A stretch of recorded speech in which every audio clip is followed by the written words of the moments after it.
Greetings, foes.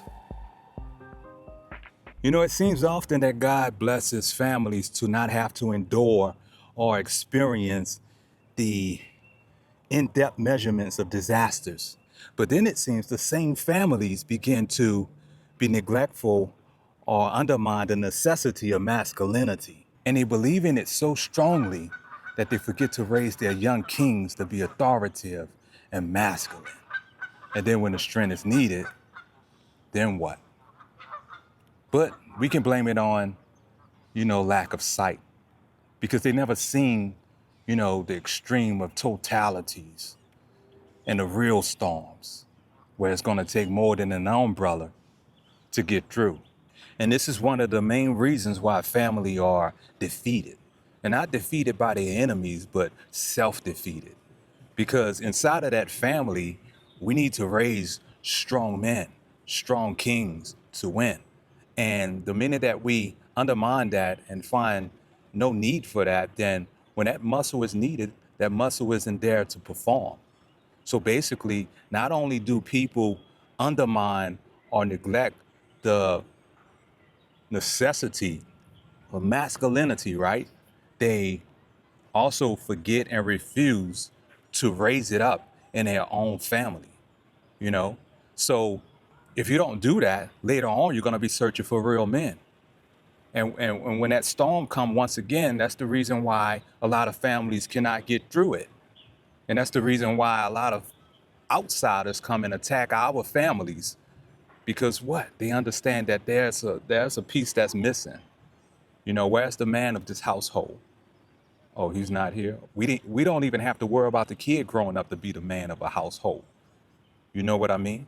So it's basically to the point where we got to be reminded that even if you don't like kings and you disrespect kings and so on, it's going to come a time that little guy in your household has to, grow up to be not a part of, to sit on a throne. Not be a part of the throne, but to sit on the throne. And if you don't encourage that, and if you lollygagging and saying this and that about men and all the while, this young man is hearing that, what is he to become? You understand? So I'm going to encourage y'all to just do the right thing. If you're a tail, just be a tail and stop getting in the way of the head. The head is to lead, and the tail cannot lead. It causes confusion. That's self-genocide. You're always concerned and wondering why you're defeated. You're defeating yourself. You're chopping off the head of the battle, of the real war. So basically, let's take it to the animal metaphor. You know what I mean? You ever seen a dog chase to bite his own tail? And you say, that's sickening. What's wrong with this animal, right? That's when the tail start to talk and get in the way during the war. And you think the dog is sick, is the tail is trying to lead from the back. And he see everything that's going on. So basically, he's trying to attack the tail. That's genocide, right? So if the tail just do its part, because, hey, y'all feel like it's no part of just being a tail, right? But let me include this to you. And this is Jews that I'm dropping.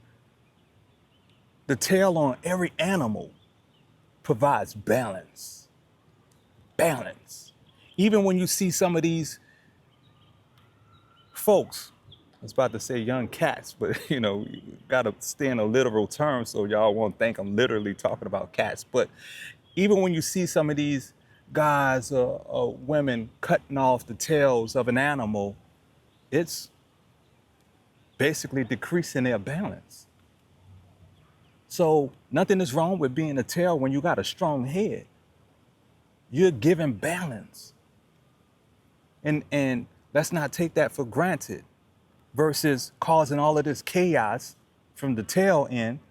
And now you got the animal looking back in the middle of the war.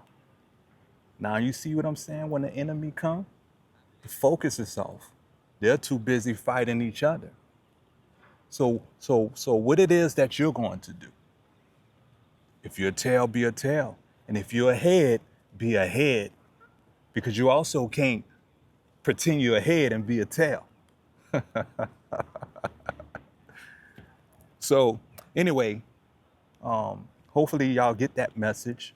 I think it was a great message for us to, you know, come back and be in a place that we need to be to, you know, take this war on head on.